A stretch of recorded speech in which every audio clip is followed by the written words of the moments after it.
Case file. It was revealed at the Parliamentary Committee on Public Accounts that the Colombo Municipal Council incurred a loss of 2.45 billion rupees due to the Smart Street Lighting project. During the previous administration, the project was initiated as a cost-free venture. Colombo නගරයේ තියෙන වීථි ලාම්පු 12000ක් smart ලාම්පු වලට convert කරන්නත් ඒ smart features තියෙන project ව්‍යාපෘතියක් විදිහට තමයි කැඳෙන්නේ. वो smart street light කියන ව්‍යාපෘතියේ මා නිරීක්ෂණය කරා එම ගිවිසුම නගර සභා ආඥා. I observed that this smart street lighting project violated the municipal council's ordinance.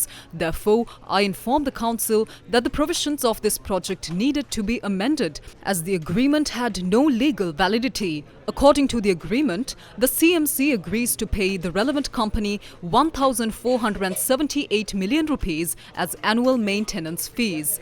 A report that had been issued by the former municipal treasurer, who was there before I took my position, is what helped us detect that the Colombo Municipal Council incurred a loss of 2.45 billion rupees through this initiative. It is the Colombo Municipal Council that was supposed to fix the pole and the bulb of these street lights. We were also supposed to place all the underground cables. We were supposed to purchase the light bulbs as well.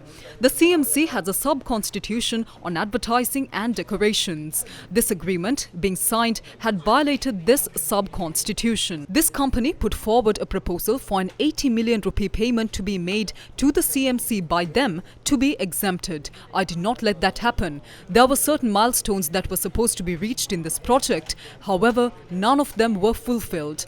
With none of their responsibilities being fulfilled, they still kept requesting permission for other matters. Through this agreement, the exclusive right to these electric poles had been given to this company. That meant they could earn through advertisements. There was also another clause in the agreement which stated that no other party could issue advertisements either.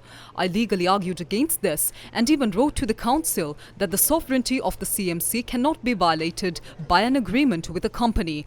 There were such issues. This 2.45 billion rupee loss is evident in all these documents with all details mentioned clearly.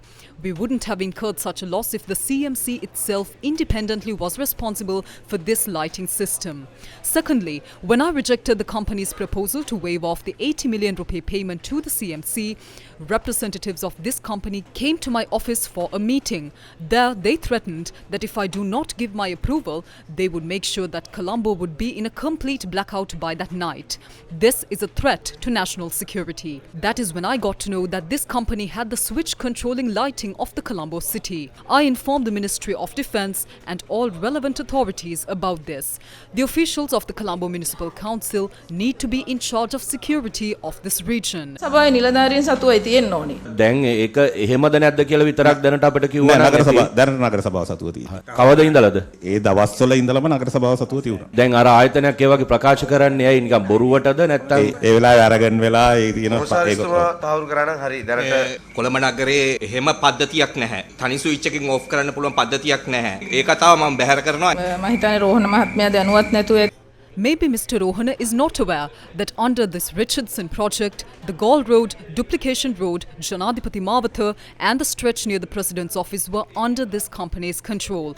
That was my concern. The President of the country frequents that area. He cannot reject my statement. I take full responsibility for what I said. This official had to even leave the company because of this incident. I issued letters of demand. Then they filed a case against me, claiming that I was obstructing this project. Secondly, they attempted to display LED advertising boards right in front of the President's office. According to the sub-constitution that I mentioned earlier, there are two clauses that no advertisements can be displayed along the Janadipati Mavatha and Nidhas Mavatha. This company had requested approval to display advertisements around the Golface Green and near the President's office. The council had agreed to this. It is all there in the agreements. What the company said was that I was not granting permission for the display of advertisements around the Golface Green, although it was agreed to in the agreement signed. As an attorney at law myself, I let them know that this agreement was violating the law and that this raised a threat to national security. They attempted to establish signal posts there. It is a high sensitive security zone. එතකොට එහෙම නීතිමය ප්‍රතිපාදනයක් තියෙද්දි සභාව කොහොමද අනුමත කරන්නේ?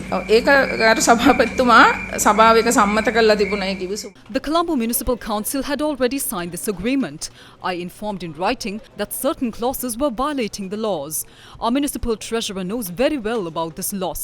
In the midst of all these threats to our safety, she stood alongside me the whole time, maintaining our stance. She even had filed a case regarding threats to her life, and she told me that it is still ongoing. There is something else that I must state openly here. I personally conducted a very confidential investigation into this matter. Approval has been granted through an email, not formally, for a business deal involving billions of rupees. I went to the TRCSL and Dialogue personally as the commissioner and got the relevant documents.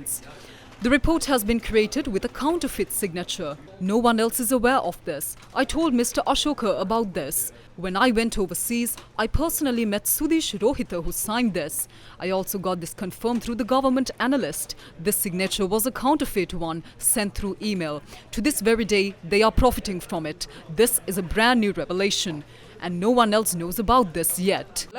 තමයි මේ සමාගමට අනුමැතිය දීලා තියෙන්නේ. ඔවුන් අදටත් ලාභය උපයනවා. ඒ පිළිබඳ විශේෂයෙන් කරන්න කවුරක්වත් දන්නේ නැති කාරණාව.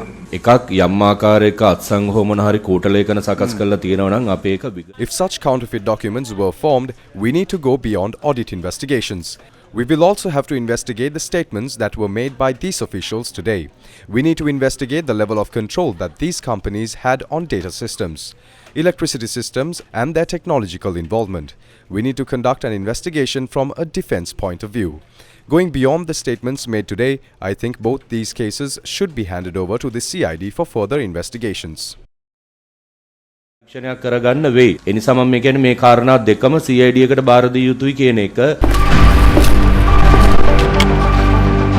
Case 5